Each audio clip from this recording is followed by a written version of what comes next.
Movie की शुरुआत होती है और हम रेड नाम के एक कैदी को देखते हैं। रेड एक बहुत ही शातिर चोर है जो किसी भी तिजोरी को खोल सकता है। हाल ही में इसने एक बड़ी चोरी की थी जिस वजह से पुलिस ने उसे पकड़ लिया और अब ये जेल में अपनी सजा काट रहा है। रेड को पूरे 5 साल की सजा हुई है।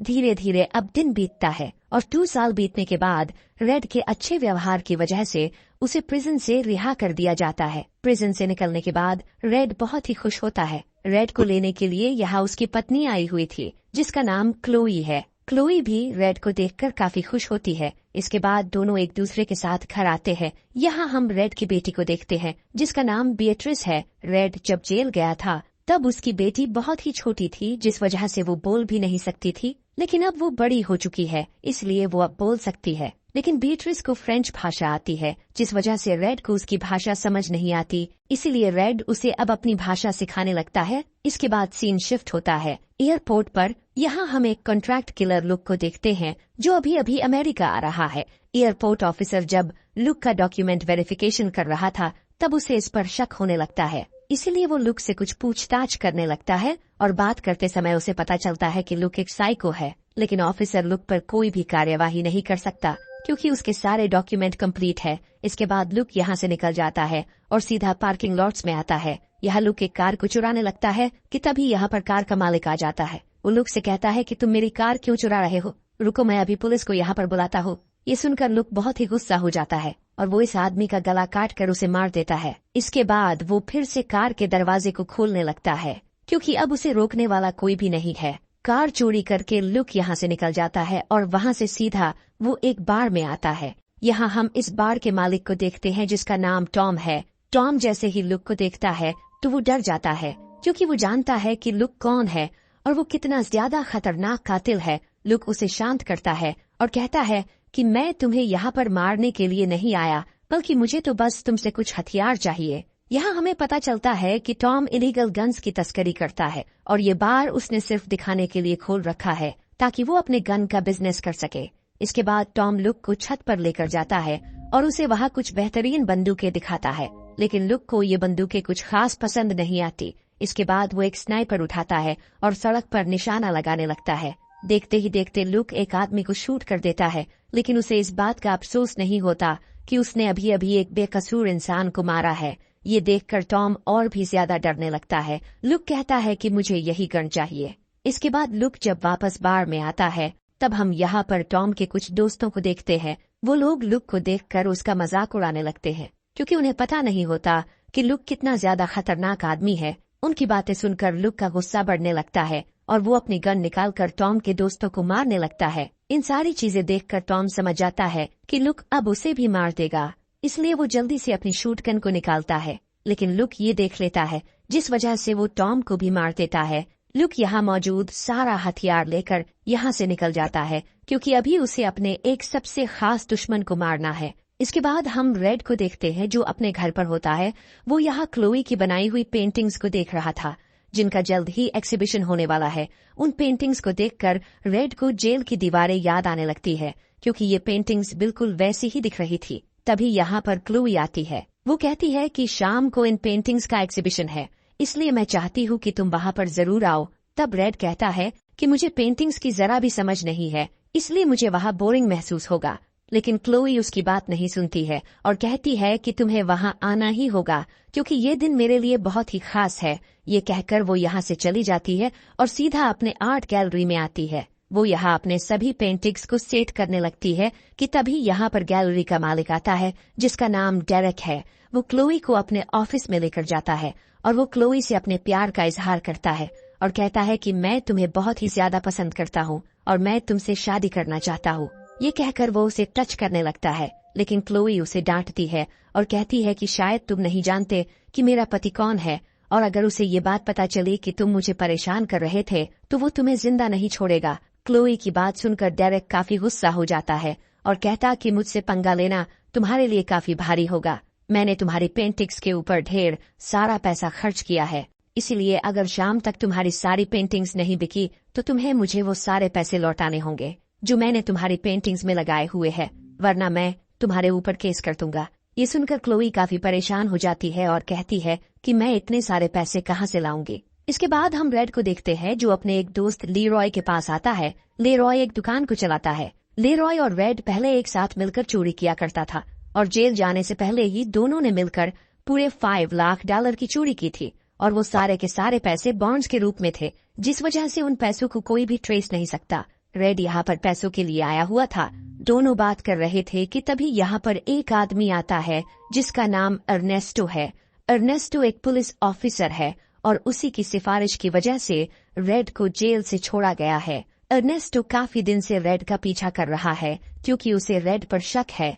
वो यहाँ रेड को वार्निंग भी देता है और कहता है कि तुम पैरोल पर छोड़ गए हो, इसलिए तुम किसी भी समय जेल में वापस जा सकते हो। ये कहकर वो रेड की तलाशी लेने लगता है क्योंकि उसे लग रहा था कि शायद रेड के पास ड्रग्स या फिर हथियार है। लेकिन तलाशी लेने के बाद अर्नेस्टो को कुछ भी नहीं मिलता, इसलिए वो रेड को छोड़कर यहाँ से चला जाता है। अर्नेस्टो को यहाँ से जाने के बाद लीरॉय एक दरवाजे को खोलता है, जिसके बाद वो रेड को लेकर बेसमेंट में आता है।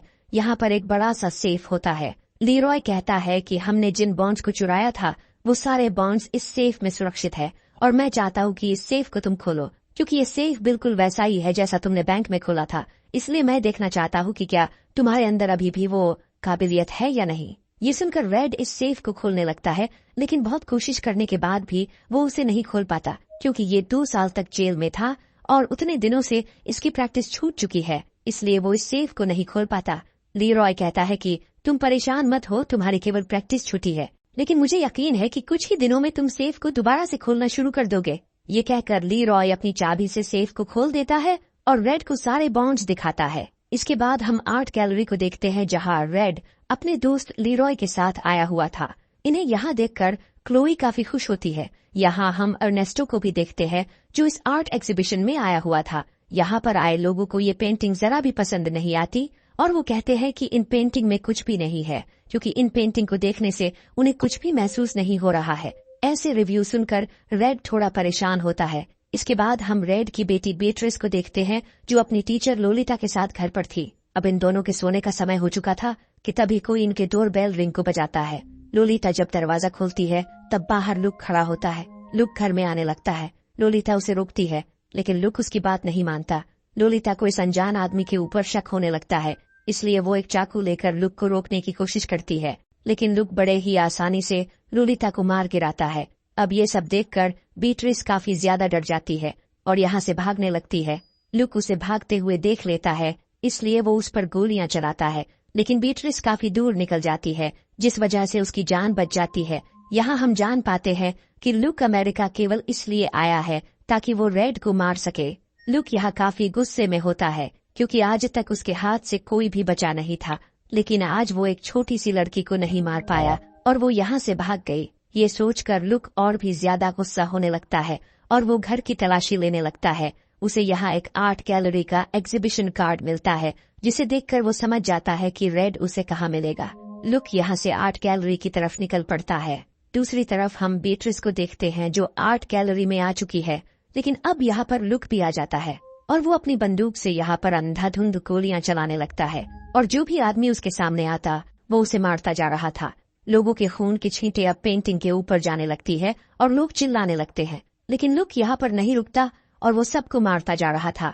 इस जगह पर अर्नेस्टो भी था जो अपनी बंदूक से लुक को शूट करने लगता है, लेकिन लुक को अब कोई नहीं रोक सकता क्योंकि उसे किसी का भी डर नहीं होता। वो बस सबको मारना चाहता है, इसीलिए वो लगातार गोलियां चलाता रहता है।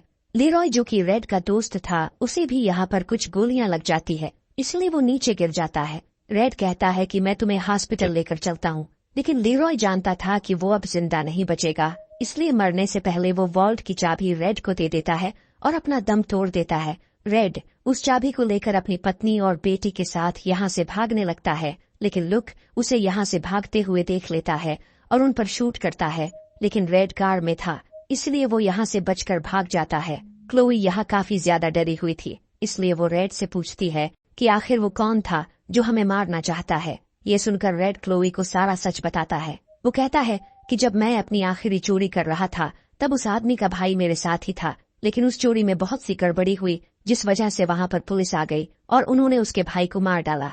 लेकिन लुक को अभी भी लगता है कि उसका भाई मेरी वजह से मरा है या फिर मैंने ही उसके भाई को मारा है, इसलिए वो मुझसे अपना बदला लेना चाहता है। रेड कहता है कि लुक एक बहुत ही खतरनाक किलर है, इसलिए हमें जल्द से जल्द ये शहर छोड़ना होगा। रेड यहाँ क्लोई को उन बॉन्ड्स के बारे में बताता है जिसे इसने और लीरॉय ने मिलकर चुराया था।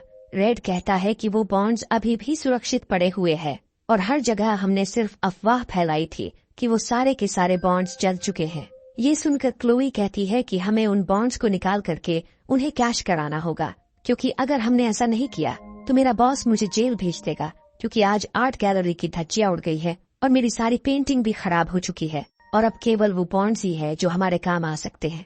ये सब सुनकर रेड अपनी गाड़ी लेकर लीरॉय के शॉप पर आता है। वो क्लोई और पीट्रिस को गाड़ी को रुकने के लिए कहता है और कहता है कि मैं सारे के सारे बॉन्ड्स को लेकर आता हूँ। ये कहकर वो बेसमेंट में जाता है। अब कार में बैठकर क्लोई रेड का इंतजार कर रही थी कि तभी यहाँ पर लुक आता है और वो पीट्रिस पर बंदूक का पॉइंट कर लेता है। लुक उन दोनों को बेसमेंट में लेकर जाता है। रेड ने यहाँ सारे बॉन्ड्स को निकाल लिए होते हैं, लेकिन वो जब यहाँ लुक को देखता है तब वो समझ जाता है कि लुक अब किसी को भी जिंदा नहीं छोड़ेगा। इसीलिए वो लुक से कहता है कि तुम ये सारे के सारे बॉन्ड्स को ले लो और चाहे तो तुम मुझे भी मार दो, लेकिन मेरी पत्नी और बेटी को छोड़ दो। ये सुनकर लुक कहता है कि तुम बॉन्ड्स की बात मत करो, वैसे भी तुम्हें मारने के बाद मैं उसे ले ही लूंगा। लुक की बात सुनकर रेड समझ जाता है कि उसके साथ अब क्या होने वाला है, इसलिए वो उससे बचने की तरकीब सोचने लगता है। लेकिन तभी लुक अपनी बंदूक से रेड को शूट करता है। बीट्रिस रेड के पास ही थी। अपनी बेटी को बचाने के चक्कर में वो उसे वॉल्व के अंदर कर देता है, जिसके बाद लुक उस वॉल्व को लॉक कर देता है ताकि वो लड़की अंदर ही घूट घुट के मर सके, क्योंकि वो जानता था कि वो लड़की अंदर ज्यादा देर तक सांस नहीं ले पाएगी और जल्द ही मर जाएगी। क्लोई यहाँ लुक से बचकर भागने लगती है, लेकिन लुक उसे देख लेता है और उसके पीछे जाता है। कुछ दूर जाने के बाद लुक उसे पकड़ लेता है और उसके सिर पर हमला करके उसे बेहोश कर देता है। उधर हम रेड को देखते हैं, जो कि अभी भी जिंदा है और जो गोली लुक ने उस पर चलाई थी वो गोली वॉल्व की चाबी में लगी थी, जिसे लीरॉय ने उसे दिया था। रेड यहाँ खड़ा होता है और उस वॉल्व को खोलने लगता है, लेकिन उस गोली को लगने से वॉल्व की चाबी टेढ़ी हो गई थी, जिस वजह से रेड चाबी से वॉल्व को नहीं खोल पाता। वो बीट्रिस को समझाता है और कहता है कि तुम घबराओ मत, मैं तुम्हें जल्द ही वहाँ से बाहर निकाल लूंगा। दोनों बात कर ही रहे थे कि तभी यहाँ पर लुक आ जाता है और वो रेड से लड़ने लगता है। इस दोनों के बीच यहाँ फाइट होती है। लुक यहाँ अपनी बंदूक निकल लेता है और वो रेड को मारने ही वाला था कि तभी यहाँ पर अर्नेस्टो आ जाता है और वो लुक पर बंदूक को पॉइंट कर लेता है। लेकिन लुक किसी से भी नहीं डरता, इसलिए वो अर्नेस्टो की तरफ आने लगता है। ये देखकर अर्नेस्टो उस पर गोलियां चलाने लगता है, जिस वजह से वो नीचे गिर जाता है। लुक समझ चुका था कि वो अब यहाँ पर जिंदा नहीं बचेगा, इसलिए वो 2 बॉम्ब निकालता है ताकि वो अपने साथ साथ इन सबको यहाँ मार सके।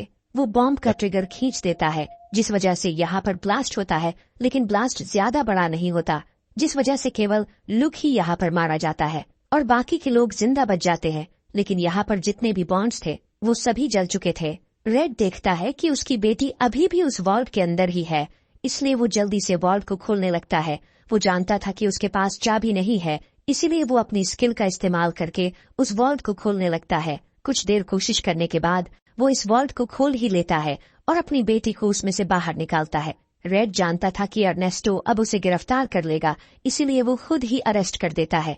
लेकिन अर्नेस्टो कहता है कि तुमने कुछ भी गलत नहीं किया है और मुझे पता है कि यहाँ पर क्या हो रहा था, इसीलिए मैं पुलिस को कुछ भी नहीं बताऊंगा और इसमें तुम्हारी कोई भी गलती नहीं है, इसीलिए तुम यहाँ से चले जाओ और मेरी फिक्र मत करो। मैंने लुक जैसे एक बड़े कॉन्ट्रैक्ट किलर को मारा है, जिस वजह से मेरी प्रमोशन हो जाएगी। इसके बाद रेड अपने फैमिली के साथ यहाँ से निकल जाता है और घर आने के बाद वो लोग फिर से उदास हो जाते हैं, क्योंकि सारे के सारे बॉन्ड्स जल चुके हैं और अब इनके पास जरा भी पैसे नहीं है। क्लोई की सारी पेंटिंग भी खराब हो चुकी थी, इसलिए ये लोग उदास बैठे हुए थे। तभी इनके घर पर आर्ट गैलरी का ओनर डेरेक आता है, जो इन्हें बताता है कि क्लोई ने जिन पेंटिंग को बनाया था वो सारे पेंटिंग एग्जीबिशन में बिक गए। पहले जो पेंटिंग लोगों को पसंद नहीं आ रही थी, वही पेंटिंग बाद में सारे लोगों को अच्छी लगने लगी, क्योंकि उस पर खून के छींटे पड़े हुए थे, जिससे लोगों को वो पेंटिंग जिंदा लगने लगी। इसलिए एक ही दिन में वो सारी की सारी पेंटिंग लोगों ने खरीद ली और उसे बेचकर इन्होंने पूरे $3 लाख कमाए हैं और ये सारे पैसे अब क्लोई के हैं। इतने पैसे पाकर सब लोग काफी खुश होते हैं, क्योंकि इतने पैसों से ये लोग अपनी जिंदगी की अब नई शुरुआत कर सकते हैं और रेड को अब कोई गलत काम करने को जरूरत नहीं है। और डेरेक भी समझ चुका था कि वो प्यार के लिए किसी को फोर्स नहीं कर सकता, क्योंकि क्लोई अपने पति से बहुत प्यार करती है। इसी के साथ मूवी यहीं पर एंड हो जाती है।